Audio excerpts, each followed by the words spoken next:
Hi friends. இப்போ பார்த்தீங்கன்னா சில இது ப்ரிப்பேர் பண்ணாமல் சில இடத்துல நம்மளை கூப்பிடுவாங்க. அதாவது எதுவும் சரியாக பண்ணியிருக்க மாட்டாங்க, ஆனால் பண்ண மாதிரி சொல்லியிருப்பாங்க. நம்மளும் நிஜம்னு நினச்சி போய் எதுவும் செய்ய போனோம்னா ரொம்ப கோமாளித்தனம் ஆகிடும் அப்படிங்கிறது தான் இப்போ நம்ம பார்க்க போகிறோம். போன வாரம் பார்த்தீங்கன்னா எங்கள் கிளப்பில் அவங்களுடைய 100வது ஆண்டு விழாவை கொண்டாடுறோம் அப்படின்னு சொல்லி சொன்னாங்க.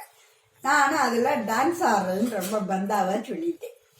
அதில் இல்லாமல் பரதநாட்டியம் வேற கற்றுக்கிட்டு முந்தி காலத்தில் இருந்து ரொம்ப வருஷமாக ஆடவே இல்லையா, சரி பரதநாட்டிய ட்ரெஸ் எல்லாம் போட்டு நம்ம போய் ஆடி பார்ப்போம்.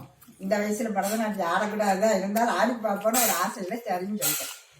ரொம்ப மும்மரமாக நம்ம பத்மினி அம்மா டான்ஸு மறைந்திருந்து பார்க்கும் மர்மம் என்னங்கிற பாட்டெல்லாம் வேற செலக்ட் பண்ணி வீட்டில் தக்காளி பிடிலாம் ஆடிலாம் பார்த்துட்டு, ஆனால் அந்த பாட்டு முழுக்க நம்ம காதில் விழுந்தாதான் நம்மளால அதுக்குரிய பதத்தை இப்படி பிடிக்க முடியும்.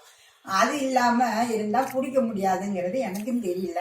நான் நினச்சேன் பாட்டுன்னா ஏதோ இந்த நம்ம செல்ஃபோனில் இப்படி ஆன் பண்ணோன்னா சவுண்டு நல்லா கேட்கும் போல நம்ம ஆடுறதுக்கு வசதியாக இருக்கும்னு நினச்சி அவங்க சொன்னா சரின்னு சொன்னால், அங்கே போன பிறகு தான் தெரிஞ்சிச்சு ஒரு மைக் ஆம்ப்ளிஃபயரில் மாட்டுறது கூட அவங்க ப்ரிப்பேர் பண்ணவே இல்லை அப்படின்னு.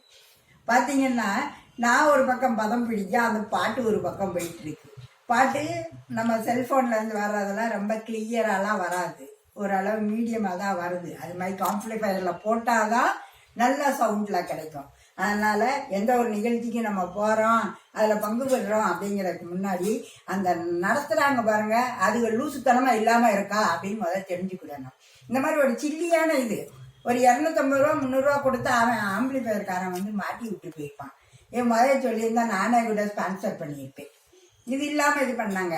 ஆனால் பார்த்தீங்கன்னா அந்த டான்ஸை நல்லா தான் இருக்குது அப்படின்னு சொல்லிக்கிட்டாங்க. ஆனால் உண்மையிலே ஏன் மனசாட்சிக்கு விரோதமாக அது நல்லா இல்லை அப்படிங்கிறத நான் சொல்லிக்கிறேன். அதனால் எந்த ஒரு நிகழ்ச்சிக்கு போகிறீங்கனாலும் கொஞ்சமாவது அவங்க ப்ரிப்பேரிங்ஸ் ஒழுங்காக பண்ணியிருக்காங்களான்னு தெரிஞ்சுக்கிட்டு போங்க. ஓகே, பாய்.